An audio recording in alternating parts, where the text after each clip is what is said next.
Entre vítores y arropado por su partido, Carles Puigdemont era recibido a su llegada a Catalunya. Avui he vingut aquí per recordar-los que encara som aquí, encara som aquí.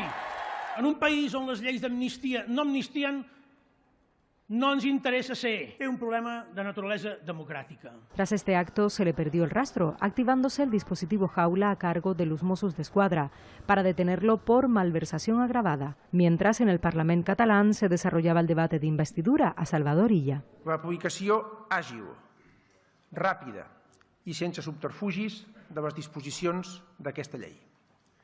Catalunya ha de mirar endavant, Catalunya no pot perdre el temps, Catalunya ha de comptar amb tothom.